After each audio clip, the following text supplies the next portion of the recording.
Welcome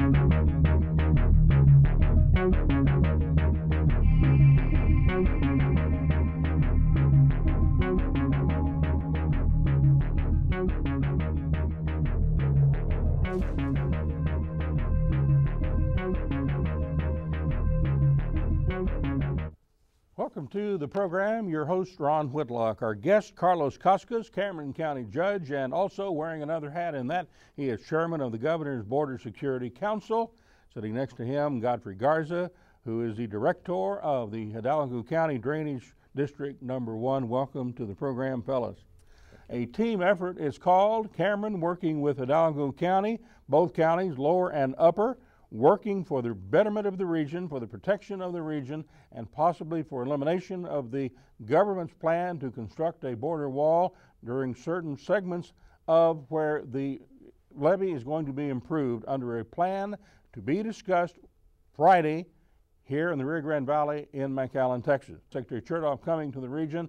He says he hopes to ink an agreement with Hidalgo County, one which would mirror what could happen conversely, secondarily in the lower valley, Cameron County. Well, welcome to the show, fellas. Congratulations, Judge Cascos, on coming up with this concept with getting federal dollars to improve the levee system, protect the Rio Grande Valley and its citizens from a catastrophic flood circumstance like happened in New Orleans. My congratulations to you. Thank you, Ron. Apparently it may have merit, may be approved day after mañana. Well, let's hope so. And first of all, thank you once again for having me here, and along with Mr. Garza. Now, the guy who's carried your idea down the road, got the ball, Super Bowl time, Godfrey Garza, here's what it looks like. And it would be a situation, let me see if I can explain it briefly to the audience, let you continue, jump in whenever you want to, Godfrey. Yes, sir. The levee system, deficient, below par, 3 or 4 feet in many areas, up to 6 feet in some areas, where water could overtop. Flooding water predominantly would come out of northern Mexico during a flooding condition, tropical storm hurricane, to affect this region of South Texas, as happened during Beulah. And by the way, when the levees failed in New Orleans, this would be what the concept would look like if approved by Homeland Security Chief Michael Chertoff. That is correct. Our concept was trying to incorporate the deficiency of the levees that exist right now in Hidalgo County and part of them through Cameron County, and to utilize federal dollars that were being appropriated for a border fence and addressing and combining those dollars with local dollars and addressing a federal issue. I think as Judge Cascos has mentioned, we have 3 areas of concern in Hidalgo County and Cameron County coming forward on it, in which they're all federal problems. One, you have a defective levee, which is a federal responsibility. You have FEMA declaring it defective and issuing out flood insurance requirements. And then you have a border issue on security that needs to be addressed by our federal government. Homeland Security Border Patrol. Yes, sir. So we feel that the best way is to try to take dollars from all these federal agencies and locals, combine them, fix our levee, and make it a win-win situation to address 3 federal problems with 1 local construction. So maybe Chairman Cascos of Border Security, Governor put you in that position to worry about the security of the entire border region, El Paso to Brownsville. Maybe putting all of these elements under Homeland Security may not have been a bad idea, because they, under this circumstance, FEMA, Homeland Security, were able to put it all together and bring this new concept to fruition, potentially. Well, it really wasn't that easy, okay? I mean, I know it sounds easy now, but it was really difficult. If you recall, we had a meeting in FAR a couple of months ago, I think, where Senator Cornyn came down, and really he actually walked the levee with Commissioner Marin. And really that was the first time, as I recall, where you had all the federal agencies sitting down at the same table together to talk about this issue. But again, I think that I have to salute, before the program continues, I have to salute Hidalgo County for their initiatives. They started this project several years ago. It culminated in the passing of a bond issue, of which part of it was to be used for the levee system long before the Fence Act was even passed. So it just kind of worked out. Cameron County is behind in terms of that, and we're going to have to catch up fairly quickly. And the issue, and I applaud Judge Cascos in our development of this project in Washington, D.C. and at the state level, it's because of the combined effort of the community sticking together and trying to resolve a problem, not just that impacts Hidalgo, and it impacts Cameron County individually, it impacts both communities. You know, our floodwaters go downhill and they'll come across Hidalgo and keep going east all the way through Cameron County. So I think the federal government saw an opportunity that two counties could work together in getting an issue resolved. And I think that's what's given us the strength to have the federal government listening to us and agreeing that this is an alternative to a concept that they themselves need to put out. As a young reporter at Rio during Beulah in '67, and you, a young CPA, I assume, are getting ready to be one, in Brownsville, we have seen Hidalgo County levees fail, and Cameron County, predominantly the city of Harlingen, being affected and under flooding conditions for months at a time. When the floodwaters came out of northern Mexico following Beulah, about 5 days after the hurricane had passed, then when all the floodwaters came and devastated the region known as Rio Grande Valley of South Texas. So, it's going to be a border wall, border fence, or not? Or is it going to be a levee taking the place of a border wall, border fence? Basically, it is going to be the reconstruction and certification of the levee. It just makes it a possibility to utilize the height of the levee to comply with the federal government's requirement on a fence. No, no barbed wire, no concertina on top of this? No, sir. Basically, the issue of elected officials from Hidalgo, and I'm sure same from Cameron County, is that our elected officials are not here endorsing and supporting a fence, a concertina wire, or any type of issues. What they're looking for is trying to get a win-win situation regarding the levee systems that we need fixed. It just so happens that by reinforcing the inside of the levee with concrete and giving you the 18-foot in height, which is what our levee predominantly is, it gives you the requirement of the height of 18 feet, which is a vertical surface, which constitutes the fence, constitutes a wall, whichever way you want to call it. Our position is this is a reconstruction of the levee, which is the only reason we're involved in it, is because we're being able to get what we need, which is our levees recertified in our area, and not have a barbed wire fence or concertina fence built across our community. Ron, if I can interject real quick. You know, everyone on the border supports border security. But what the Valley's done, Cameron Hidalgo, has proposed a viable alternative to a concrete structure along our border. Going to Washington as a team, in unison. We've done everything as a team, okay? And you know, I spoke to some reporters today, and again, I salute Hidalgo County for doing this. I think that what we anticipate what's going to happen this Friday is going to be good for Hidalgo County, and I think it's going to set a precedent for Cameron. It gives us a leg to stand on, so to speak. About time the Valley's working together in a regional basis on a regional issue, floodwaters, which affects both counties. Well, that's absolutely, and you know, and this is not the only issue that we're working as a team. We're also working in terms of veterans issues as well. You know, so that's something that the County Judge Hidalgo and I, early on for our administration, we decided to get together and talk about issues that affected both communities versus those that don't. Michael Chertoff has told the Associated Press that this retaining wall possibility, this project being discussed on this program, would meet border security needs of the government and flood protection needs of the county. It sounds like you may have a individual in Michael Chertoff coming to the region ready to ink up.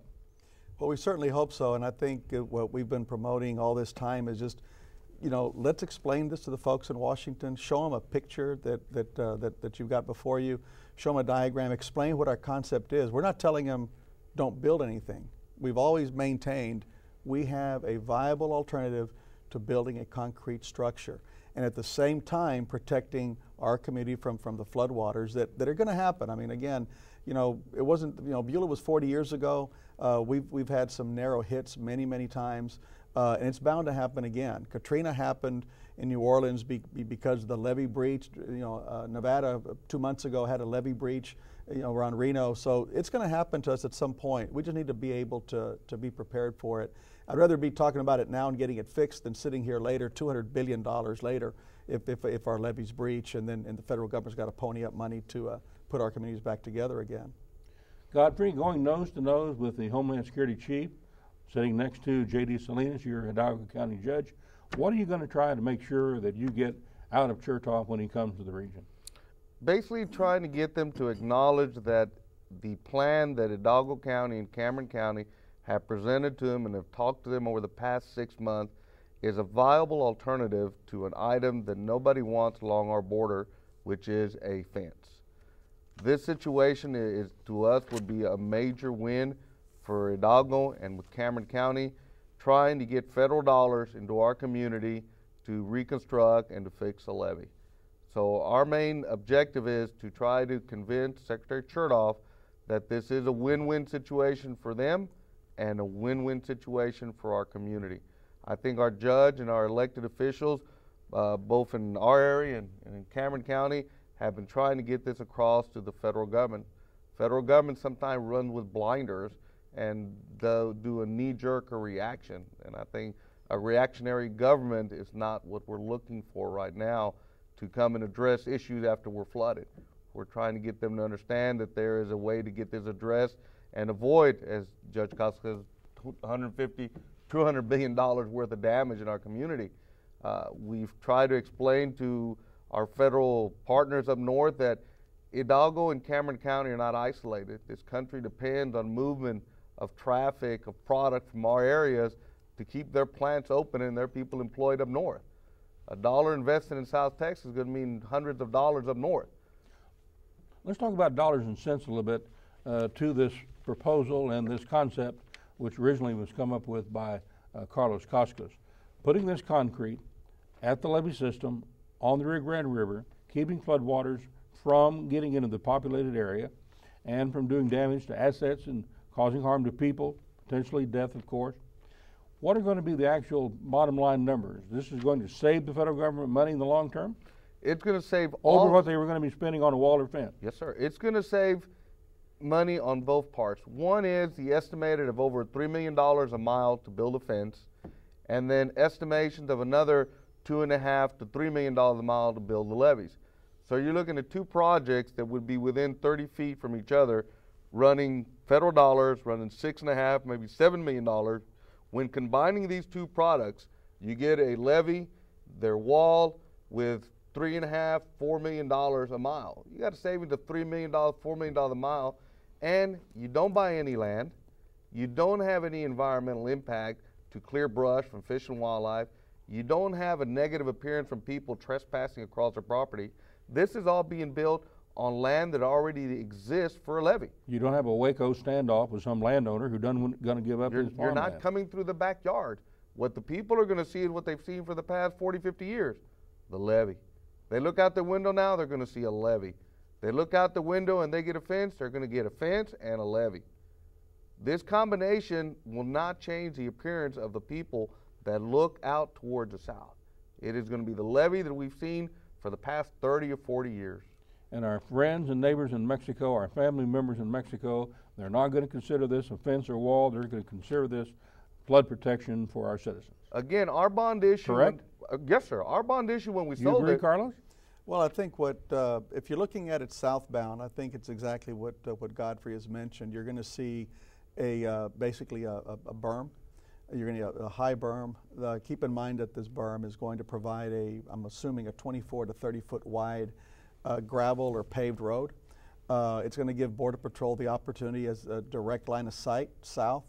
What our neighbors to the south are going to see are going to be probably a retaining wall of some sort. You know, it's going to be a levee. It's going to be, I think it's going to look a little bit different for them. But but Mexico has to take responsibility for their levees as well. They need to take responsibility for protecting and patrolling their northern border as well. And I've said that time and time again. So I mean, they're not going to see exactly what they're used to seeing, obviously, because it's going to be raised. It's going to be different. It's going to be modified. How quickly can the project be built, and how quickly can the people who were getting ready for almost militant resistance to the building of the Homeland Security's Berlin-type border wall, getting ready to do whatever they're going to do? How quickly can they feel secure that the wall's not going to be built, but then how quickly can you do this in your county, and secondly in your county, to get them the protection that they so desperately need, Godfrey? Our commitment both to our local citizens based on our bond issue and our discussion with FEMA is that Hidalgo County would complete the reconstruction of 18 miles of levees within Hidalgo County by the end of '08, which means by December of '08, we will have our levees reconstructed and certified from Peñitas all the way to the city of Hidalgo. And the reason we're concentrating on the first 18 miles out of 60 some odd miles is the water runs downhill. So we're trying to protect the water from coming onto the west side of Hidalgo and sheet flowing across our area. What is happening with this discussion with DHS on building the combination levee construction with this concrete barrier is that we're going to get federal money for an additional 22 miles of levees. So that cuts down the amount of levees within Hidalgo County considerably, and using federal dollar to fix those levees instead of waiting around to get monies appropriated. If we do not get our levees in place, we've got billions of dollars and millions of lives at risk. We don't get these levees certified, we're talking about $150 million a year in insurance premiums just in Hidalgo County based on the impact of the area that is deficiency in levees. So what you're telling me is that individuals watching this program who are paying premiums on rising water flood insurance, their premiums are now $10 million collectively at your county? Yes, sir. And those premiums, once the certification document comes out of FEMA showing that those policies are decertified based on the document going to their insurance carrier, that those premiums are going to go up 15 times to $100 million split amongst all those people watching the program who have a flood policy in Hidalgo County. And the worst part about it, they will. Is that what you're telling me? Yes, sir. And the worst part, they will continue paying those premiums until the levees are fixed. And we're looking at an $80 million fix of a levee, and the citizens will have to keep paying $150 million plus or minus on insurance premiums until an $80 million federal problem is fixed. It does not make sense to not get the levees fixed and just be paying insurance premiums till the federal government finds a way to get the money to fix the levees. If it takes them 5 years to fix the levees, that's over, what, $800 million in premiums to fix an $80 million problem. Just doesn't make sense. Judge Cascos, you're a CPA. These are big numbers to me. If my flood control premium is a $100 premium, then that particular invoice from my insurance vendor $1,500. is going to be $1,500. That's correct. And I don't know about, I mean, if those are numbers, I mean, I know they've got a better handle on Those it. are Godfrey's numbers. We'll give those to Godfrey. That's in the county. And I'm assuming they're correct. But I mean, this is a problem that it's a federal problem, okay? And An insurance company writing a policy writes the policy based on exposure to loss. That's correct. So if exposure to loss is incrementally high because the flood control system is deficient, the levees are low, can be overtopped with a flood situation out of northern Mexico, then they're in their right minds to do the same. If we right? yeah, exactly. If we go back to the topic of the cost, when all this originated, really was, you know, if they build a fence the way the original proposal was to build a border wall, and they do not fix the levee system, when you do have this tropical storm or category 3 or 4 or 5 hurricane that comes up the mouth of the river like Beulah did, it's going to tear down and destroy the wall, and we're back to square one. Basically, if the federal government, along with the cooperation of the local and state officials, if we build this concept that's being proposed in Hidalgo and in Cameron County, that's not going to happen. You know, but the main issue here is flood control. The main issue here is to protect lives, protect property, you know, protect the investments that all of us have made in our communities. That's the bottom line here. And with this concept, it'll work. Senator Cornyn comes to FAR, buys into the idea because he goes out and stands on a levee. He can see it. He can see the concept. Very important that he did that. Okay. Kay Bailey Hutchinson, senior senator for Texas, wants to run as governor of Texas. She voted for the border wall. Cornyn voted for the border wall. They've got a problem because Perry Dewhurst Craddock opposed to the border wall. So what are they going to do? They have helped solve their political problem for governor and re-election for senator. They've come to South Texas. They've bought into a program bipartisan, and a Cameron County Republican judge, Judge Cascos, J.D. Salinas, Hidalgo County judge, working together, bipartisan county judges working in concert. Godfrey going to Washington, D.C. with the Republican county judge for Cameron County. They get it all worked out. It looks like there might be millions of dollars spent saving federal budget, many, many millions of dollars, helping solve the flood control problem for the Rio Grande Valley, and the border wall in many areas will not have to be built, And those farmers, those homeowners will not be standing out in front of a military vehicle laying down like happened at Tiananmen Square to keep that wall from being built on their property. Seems like to me we've got a good win-win deal, guys. I agree. I concur. Thank you both for coming and being with us on the program. Thank you for joining us. To watch more, go to ronwhitlock.com. Till next time, adios.